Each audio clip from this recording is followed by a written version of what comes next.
Assalamualaikum warahmatullahi wabarakatuh. Salam sejahtera, salam satu Malaysia, salam keberkatan, salam daripada Borneo. Oke, alhamdulillah hari ini kita bersyukur karena ditemukan lagi untuk part 2 cerita Avanza. Forward boleh, reverse tak boleh. Forward pun saya rasa sangkut-sangkut juga nih. Reverse tak boleh. Jadi part 2 ni kita lebih membicarakan keadaan sebenar. Part 1 kita membicarakan macam mana keadaan secara luaran dia. Ini kita betul-betul di dalam sudah. Jadi sebelum kita membahas lebih lanjut tentang isu berkenaan dengan Avanza ni, yaitu maju boleh, gustan tidak boleh. Gustan mana reverse lah. Boleh ke depan saja. Jadi kalau kereta ni kena masalah dengan kita, kalau mau parking tidak boleh lah kalau reverse. Guna parking pakai bontot, keluar terus jalan. Reverse tak boleh. Jadi soalan dia sekarang, sebelum kita mendetailkan benda ni, apa-apa pekerjaan yang baik kita mulakan dengan Bismillahirrahmanirrahim. Semoga pekerjaan kita dimuliakan dan diberkati oleh Allah Subhanahu Wa Taala. Jadi di part 2 ini kita akan berbicara lebih detail, seperti mana saya cakap awal-awal tadi, yaitu apakah sebenarnya yang terjadi di part 2 ini. Dimana kalau kita nampak pada awalan dia terbakar. Macam mana lepas kita buka nih, apa yang terjadi sebenarnya.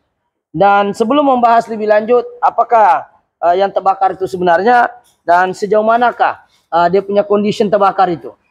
Ya, adakah masih boleh dipakai, kita ganti kelas saja atau kelas steel pun kita ganti. Jadi kita akan pergi satu persatu. Oke, saya bahas yang pertama dulu dalam sistem mechanical, sistem hydraulic ataupun sistem AT ini, automatic transmission, ataupun orang panggil juga Allison system, sistem conventional AT, ataupun juga orang panggil namanya gearbox PGS, planetary gear set PGS, ataupun di mana dia banyak menggunakan planetary gear. Ada clutch, ada drum, ada piston, ada one way bearing. Kereta CBT pun ada juga one way bearing, tapi dia tidak banyak guna clutch. Kalau CBT dia hanya forward and reverse saja. Persoalan dia sekarang ialah macam mana benda ini boleh terjadi? Satu, saya sudah jawab di yang pertama, yaitu lambat tukar minyak hitam lah. Jadi sekarang kita akan bahas satu persatu. Yang kita akan tengok adalah yang kita takut nanti lepas overhaul dan kita terlepas pandang adalah masalah oil pump. Kita akan tengok dulu oil pumpnya. Oke, fungsi oil pump ini ialah menghasilkan tekanan minyak, isap dan pump. Turbine pula fungsinya memisah dan menyambung. Mechanical pula adalah menyambung apa yang telah diarahkan oleh TCU, kalau dia pakai TCU lah, berdasarkan aliran valve. Body valve pula apa fungsinya? Body valve ini adalah saluran di mana dia nak pergi, dia reverse kah, dia maju kah, macam mana, dia gear 1 kah, gear 2, gear 3, mengikut aliran. Itu body valve, yaitu sejenis parit-parit di dalam tu, yaitu laluan minyak di mana dia nak pergi. Kalau kita bawa pergi R, dia kena lalu R saja. Kalau kita bawa pergi D, dia kena pergi D. Kalau kita bawa pergi D2, dia kena pergi D2 saja. Itu gear 2 saya. D3 pergi D3 saja. Semuanya dikontrol oleh body valve. Selain daripada body valve ini berperanan juga memberi tekanan sedikit, yaitu bila di dalam itu ada injap-injap yang dikontrol oleh akumulator, dikontrol oleh stopper sejenis pelor. Pelor ini maksudnya bearing. Dia macam stopper lah juga. Dia macam valve spring. Dia macam stopper lah. Di dalam tu dia ada bearing, dia ada spring. Akumulator pula dalam body valve itu fungsi untuk mengurangkan tekanan. Sebab tekanan oil pump tu kuat, kan? Bila dia kuat, dia kena ada controller dia lah, menggunakan manual menurunkan daya tekanan tadi itu. Sebab tekanan minyak ini terlampau tinggi. Kalau terlampau tinggi terus dia serang pergi komponen, dia takut merosakkan ataupun takut terkejut juga. Dengan alasan seal dengan ini baguslah. Tapi kalau tidak ada akumulator, takut itu daya sentapan tu akan lagi kuat sebab dia mengejut tu minyak. Jadi itulah sebabnya disebut akumulator. Jadi untuk membahas benda ni, kita akan bermula nomor 1 dahulu, yaitu kita akan tengok dia punya oil pump dulu. Okey, oil pump ni adakah dia makan? Takut nanti lepas overhaul makan pula. Okey, kita tengok oil pump dia. Okey, oil pump dia ini. Ini dia ada gigi ni. Ni. Dia ada gigi di dalam ni berpusing-pusing ni. Ni. Dia pump ni isap-isap begini. Jadi yang paling penting kita tengok jangan ada makan lah. Kalau kita tengok gigi dia, oil pump, ni. Cuma kalau kita nampak oil pump ini dia macam mana mau cakap apa? Dia kotor. Semua saliran nih kalau kita tengok dia kotor. Kenapa boleh kotor? Lambat tukar minyak hitam lah. Lambat tukar minyak hitam. Lambat tukar minyak eti lah. Kita tengok. Kita tengok nih nah. Tengok. Ini minyak dia, ini kotor nih. Tuh tangan dia. Nih. Ini semua kita akan bersihkan lah menggunakan diesel ataupun minyak tanah. Orang panggil minyak tanah pun ada. Orang panggil minyak apa namanya itu. Macam-macam jenis minyak. Jadi dia pusing begini dia hisap. Jadi kalau kita tengok dia kotor saja, dia tidak ada makan juga. Kalau kita tengok dia punya kekotoran nih. Aduh, aku tahu lah. Ini macam semenjak kali dipakai ini kereta tidak pernah lah ditukar filter. Ya, ini oil pump dia. Kalau kotor kita boleh cuci, jangan dia makan. Kalau dia makan dia ini calar sini, jangan calar lah. Ini dia punya mangkuk dia. Di sini. Oke. Ada mangkuk dia gini. Dia duduk beginilah. Oke. Jadi kita tengok tiada juga makan, cuma dia kotor sangat. Dia kotor. Nih. Jadi aliran-aliran ini perlu dibersihkan. Jadi kita bermula daripada oil pump dulu. Oil pump tiada juga makan, cuma dia kotor saja. Oke. Bearing pun kita tengok bearing apa nama istilahnya nih. Di sini. Dia duduk sini. Dia bearing ini duduk sini. Dia oke juga, tidak makan juga badan dia ini. Final gear dia nih. Output yang terakhir sudah ini. Oke. Tiada juga luka. Oke, kita tengok oil pump oke. Cuma kotor lah. Kita tengok yang kedua, yang pertama. Oke, yang kedua adalah kita tengok oil pump torque converter. Torque converter ni kita baru hantar Peak Engineering. Memang wajib lah sama ada nih. Ini baru di welding. Kita di dalam torque converter ni dia ada lagi clutch. Dia ada juga ada macam one way bearing. Dia ada juga piston di dalam. Dia ada clutch juga di dalam. Jadi kita tidak mau nanti lepas overhaul masalah pula pandai free itu gear. Boleh jadi. Kalau torque converter masalah, kadang-kadang dia sentap juga. Kita masuk ataupun kita duduk di gravity tinggi, pandai tegustan tuh kereta kalau masuk dia tidak dapat tahan tuh minyak tuh. Dia punya kekuatan lemas. Jadi torque converter ini fungsinya adalah menyambung dan melepaskan tekanan daripada enjin. Memisahkan enjin dengan gearbox, yang kasih pisah itu inilah torque converter. Jadi kita baru hantar dan insyaallah mungkin oke lah kalau kita tengok dalam ini oke semua. Ya. Itu torque converter kita sudah bikin ini kita bikin baru welding dari engineering. Jadi mudah-mudahan lepas kita overhaul ni oke lah. Kita bukan cakap kita pandai, kita cuba aja lah. Ikut SOP-nya. Oke, jadi torque converter kita sudah bikin. Oke, yang ketiga kita mau bahas adalah body buff. Oke, kita tengok. Sebab engineering tidak share gambar dia keadaan torque converter, jadi saya pun tidak boleh bahas lama sangat. Saya bahas apa yang ada depan mata saya saja. Oke, kita tengok solenoid pun saya rasa semua oke. Cuma dia kotor lah. Ini body buff, ini body buff. Jadi bearingnya ada 2 biji saja. Ya. Kita nih tengok body buff dia pun memang kotor. Ini kita tengok dulu solenoid di body buff lah. Dia kotor. Oke. Ada 3, 1, 2, 3, 4, 5, 6. Ada 6 biji body buff, line sensor lah. Jadi kalau kita tengok di sini, ya, kita suruh komen. Saya punya otak ni mau bercakap satu hal. Jadi kita tengok dia buka dulu. Jadi kita tengok bearing di body buff ni untuk Avanza dan juga Maybis tahu saya 2 biji saja ya. Tapi kita mau tengok juga statusnya body buff ni. Body buff ni tengok satu, kita mau tengok. Kita tengok ni bearing dia, kira kameramen sini. Ini macam akumulator lah kalau saya tidak salah, saya akumulator ini mengukur mengurangkan tekanan minyak. Bearing dia di sini, kalau kita nampak dari sini, kita nampak juga dia punya kekotoran nih. Oke. Kita tengok kotor. Inilah dia punya keadaan minyak. Oke. Ini memang kotor lah, orang ni memang tidak servis. Ya, kita tengok ya. Ini macam pantat kuali pun ada. Oke, sekarang kita fokus pada kedudukan bearing yang pertama, yaitu di sini. Bearing yang pertama di sini. Oke, kita buka spring. Di dalam tuh ada bearing. Coba kameramen boleh nampak bearing tuh? Boleh nampak? Oke, coba kasih keluar. Oke, dia ada magnet. So bearing dia duduk di bawah bearing, pelor nih. Bukan duduk begini ya. Bukan duduk begini. Salah ya, takut nanti ada yang salah kan. Jadi di mana yang kedudukan mau dikontrol tuh dia macam stop lah. Begitu, dia duduk di bawah sini. Itu yang pertama bearing dia. Masuk sini. Macam mana mau kira nih? Kameramen coba tengok. Sini dia ada garisan parit lah. Ini screw, dia di tengah sini ada bearing. Oke, itu yang pertama. Kita tengok bearing dia. Bearing yang kedua kita tengok, suruh satu orang pemain buka. Oke, kita tengok. Kita kasih keluar dulu, kita simpan di sini. Oke. Alright. Kita tengok. Bearing yang kedua kita tonggeng dia. Sekarang filter tuh duduk. Ini macaman filter. Nah, sini filter. Ini filter kan. Jadi kedudukan bearing yang kedua adalah tonggen sini. Kalau kita mau buka, pastikan jangan terlepas tuh bearing dia lah. Takut kita terlupa juga. Saya pun nih bukan pandai untuk bidang gearbox nih. Saya baru juga lah. Tidak juga baru betul, tapi insya Allah boleh. Boleh kita sama-sama belajar. Ya. Yang penting dalam sistem kereta ini ialah kita kena paham cara kerja automatic tuh.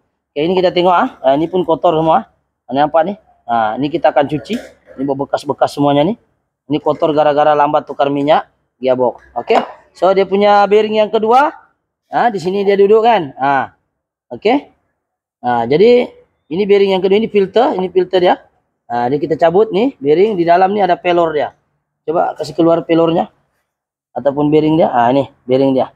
Jadi bearing duduk dulu di bawah, baru diikuti oleh spring. Dia masuk macam inilah. Kameramen masuk situ. Tuh, baru kita masuk begini. Barulah kita boleh tutup ya. Oke. Dia duduk flat begitulah. Oke. Jadi kalau kita buka, jadi ada dua saja, satu di sini, satu lagi di hadapan dekat filter. Oke, kita akan bongkar habis. Dapat kita bongkar habis sudah. Kita akan tengok lagi keadaan lapisan kedua. Yang paling penting juga kita, insya Allah kita coba cuci juga bagian ini filter dia nih. Filter body valve nih. Kita buka dulu. Ini kita sudah pasang dami-dami lah. Pasang dami-dami. Yang ini manual valve-nya tidak boleh. Kalau saya tengok manual valve ini yang kita bawa pergi reverse, pergi D, pergi R. Inilah nih, ini nih. Kita tarik pergi R, dia ikut pergi R. Ini namanya manual valve. Kita cek juga tidak ada juga luka lah. Ini tiada juga ada calar kah? Ada calar pun tidak boleh, dia pandai miss tuh. Oke, pandai minyak itu temis. Jadi ini pun kena cek dua lah. Manalah tahu dia calar kan. Oke, jadi kita sudah buka lapisan yang ke berapa sudah, aku pun tahu yang ketiga sudah nih. Oke, kita tengok sini memang tidak ada bearing, so kita tengok dia punya memang kotor lah ya. Ini kotor. So itu kenapa kita perlu cuci dan kita bersihkan. Ya, kenapa kita perlu bersihkan? Kenapa kita perlu tukar minyak filter nih? Ini gara-gara filter ini kau tidak ganti, minyak hitam kau tidak ganti seperti ini, hitam legam nih. Inilah jadinya. Dia akan jadi kotor seperti ini. Jadi boleh berlaku penyumbatan di setiap parit-parit ini. Ini parit-paritnya jangan tengok. Tengok, yang penting kita punya tugas sebagai pengguna ini, servis minyak gearbox tuh mengikut kilometer, yaitu setiap 25.000 ataupun 20.000 ganti minyak saja, 50.000 ganti filter sekali. So kalau kita tengok statusnya filter pun kita boleh kita boleh buka nih, kita tengok filternya. Kalau ini sumbat kita pun tidak boleh juga. Ini kita cuci dia, kasih bersih. Oke. So di dalam ini kita tengok piston-pistonnya jangan sampai ada jam. Ini pistonnya tidak boleh ada jam lah. Kita kena aku tengok nih macam tiada jam. Ini piston dalam nih 1, 2, 3, 4. Kita akan cek semua nih, kita akan bersihkan dan kita pastikan dia tidak ada yang jam. Ya, alright. Jadi kesimpulannya daripada cerita yang ini, solenoid ini, body valve, ini solenoid kita akan cek juga dia mati ke tidak. Susah juga kalau reverse solenoid, forward solenoid rosak, susah juga ya. Nah ini kita tengok kotoran solenoid pun boleh nampak sudah. Nampak nih, kotor. Kotor betul ya. Jadi aku tidak tahu lah macam mana lah keadaan gearbox ni. Kalau dia pandai bercakap ni yang mengamuk sudah dalam gearbox ni. Jadi kotor lah. Jadi seterusnya yang paling penting di part 1 ada saya bercakap mengenai kesan bakar kan. Oke. Kalau kita nampak dari antara semua kelas ni, oke. Kita nampak kelas paling teruk antara ini namanya clutch ya. Ini namanya clutch. Ini masih oke lagi. Nampak lagi dia punya clutch ni macam kulit bawang ni. Ini namanya clutch steel, tiada juga calar, saya rasa tidak banyak calar dia. Oke. Tidak ada juga yang hangus. Kalau ada pun sikit-sikit calar, biasalah kereta sudah lebih dekat 20 tahun. Ya. Tapi ini pun kita nampak kelas yang satu ini pun oke, ya. Ada sikit-sikit makan sudahlah. Ada yang rapuh sudah, ada yang tertanggal. Oke. Kelas steelnya pun kita nampak, ya. Ada yang makan sudah, nampak nih. Makan sikit nih, nampak nih. Nih, makan nih. Ini kita akan tukar kelas steel ya. Alright. Tapi itu tidak mengapa. Kita cek lagi yang seterusnya, yang ini, yang dia macam gear 4-nya sudah ini, yang paling kecil. Kita tengok kelasnya masih cantik. Nampak nih, masih tebal. Kelas steelnya pun masih oke. So, apa yang masalah di kereta yang saya kata yang terbakar tuh yang ini. Coba kameramen fokus di sini. Nampak nih kesan bakar?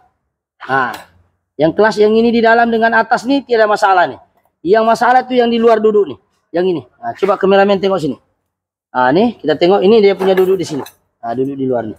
Nah, inilah yang terbakar tuh gak hasil daripada nih. Nampak? Nah, dia cuma ada berapa ya?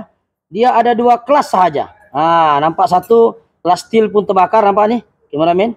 Kesan bakar di sini. Inilah dia punya kelas ini. Direct drum punya kelas bagian luar, nah, nampak makan. Nah, ini pun habis sudah, kelas liningnya pun habis. Habis terkikis ke hingga titisan terakhir. Ah, tiada sudah. Nah, ini pun sudah habis. Nah, dia punya kelas lining pun tiada, bukan lagi lining dia makan, besi pun dia makan. Ini namanya kelas steel yang ada bunga-bunga steel pun dia makan nih. Tiada sudah. Nah, kameramen kasih rapat sedikit, teman. Tengok nih, makan sudah. Nah, ini pun kelasnya tidak ada sudah. Kalau yang betul-betul kelas yang ada seperti ini, nampak apa bezanya? Nampak? Nah, ini ada. Ini ada kelas kan? Walaupun dia tipis. Nah, paling cantik yang inilah kelasnya nih. Nah, nih, nampak? Nah, tuh tebal. Apa bezanya nih? Nah, tinggal besi. Tiada sudah. Nah, nampak? Jadi ini sudah habis dia punya kelas steel. Dia makan lagi badan dia. Kelas steelnya dia makan. Kelas padnya sudah habis. Ini kelas pad dia. Habis. Nah, kau tengok yang ini mungkin sebab ini mungkin disebabkan oleh faktor ini yang 2 biji nih. Nah, ini yang asal ya. Ini yang baru lah. Nah, ini yang baru. Dia ada 2 saja. Ada 2, satu ini. Satu lagi ini. Nah, 2 saja. Saya mungkin salah satu sebabnya adalah minyak lah, itu sendiri kurang boleh jadi. Minyak lambat tukar pun boleh jadi.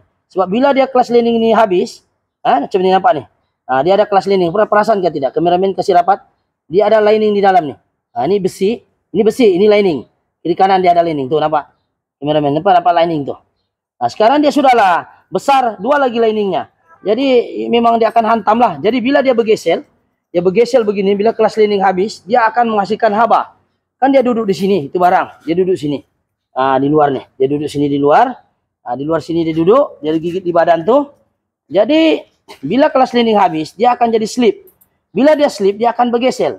Bila dia bergesel, dia menghasilkan haba. Bila dia menghasilkan haba, apa saja yang kena di badan yang sekelilingnya, dia akan bakar. Macam inilah. Nah, nampak nih. Terbakar nih. Nampak? Nampak dia bakar nih semua. Nah, terbakar nih. Tuh, kesan haba. Jadi kenapa dia terbakar? Satu adalah jawabannya memang tukar minyak hitam, tukar minyak gearbox itu lambat. Yang kedua, kalaupun dia tukar pun tapi tidak cukup pun boleh jadi juga begini. Sebab dia macam manual lah, kita tekan kelas, tidak berapa habis kita tekan ataupun tidak berapa lepas habis. Nah, dia jadi kena geseran. Jadi dia sepatutnya ini barang, bila piston tolak, dia patutnya terus grip. Bila dia grip, piston sudah grip pun tiada guna juga sebab hilang daya lincir. Dia bergesel, masih dia bergesel. Geseran itulah yang menghasilkan haba. Haba itulah yang membentuk terbakar di sini. Lama-lama kalau dibayar ini kereta, bukan saja reverse tidak boleh, maju pun tidak boleh. Dia makan lagi bodinya di dalam nih. Di dalam ni ada bodi. Kameramen sini. Kita tengok di dalam ni ada bodi dia makan badan dia macam Naza Surya. Naza Surya. Dia makan badan dia sendiri. Oke, yang lain itu saja. Yang paling penting itu part 2 ialah terbakar nih. Tiada sudah, memang betul-betul habis. Itu siap poin dia. Dan kita kasih contoh tadi, itu body buff, kotor betul. Dan yang mangkuk-mangkuk ayun semua ini, yang lain ini tidak ada masalah. Sun gear pun oke. Tiada juga pecah apa-apa sun gear dia. Dia oke juga, ya. Tiada juga masalah. Oke. Semua cantik. Bearing pun tiada makan juga. Ini bearing dalam, atas, bawah semua nih. Tiada juga isu. Terus sun gear tiada makan nih. Jadi yang ini pun tiada juga makan mangkuknya nih. Ini tiada calar juga. Dia tiada calar. Jadi setakat ni boleh lah mangkuk-mangkuk lain. Cuma yang teruk ni mangkuk ini. Direct drum ni yang teruk nih. Ini direct drum ni yang teruk nih makan nih. Ini yang teruk. Ini kita akan tukar punya piston seal. Oke, piston seal pula yang ini. Kalau kita tengok sini kameramen. Ini piston seal dia. Ini piston seal dia. Ini kita akan tukar lah. Yang ini. Ini reverse piston seal nih. Ada keras sedikit lah. Ini ada lembut. Kita akan tukar semua yang baru. Semua yang ada dalam ini kita tukar. Ini yang sana kita tukar. Yang ini di dalam tu juga kita tukar. Kecil besar semua kita tukar yang baru. Berarti kita pakai brand yang bagus lah. Oke, jadi saya rasa itu siap perkongsian. Yang lain-lain, yang terakhir ialah dia punya kameramen.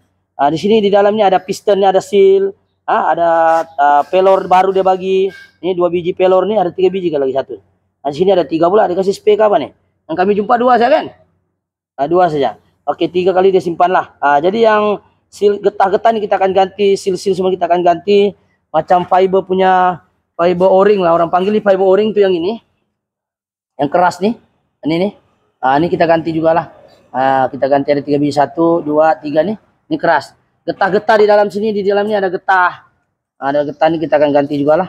Di dalam ini kita akan press dia, keluarkan getah tuh, kita masuk balik yang baru lah. Mudah-mudahan dia oke lah. Jadi saya rasa itu saja perkongsian hari ini. Untuk one way bearing, kalau kita tengok seterusnya nih, one way bearing ini dia fungsinya dia membenarkan satu arah saja. Kalau tidak boleh gustan, kalau tidak boleh dia boleh macam ini saja. Kalau balik tak boleh. Untuk dia tahan inilah proses maju mundur daripada sana. Oke. Kita tengok planetary gear pun tiada juga masalah. Tiada juga giginya cibek-cibek ataupun rompong. Kameramen dekat sikit. Nih tiada juga. Gigi dalam pun tiada yang pecah.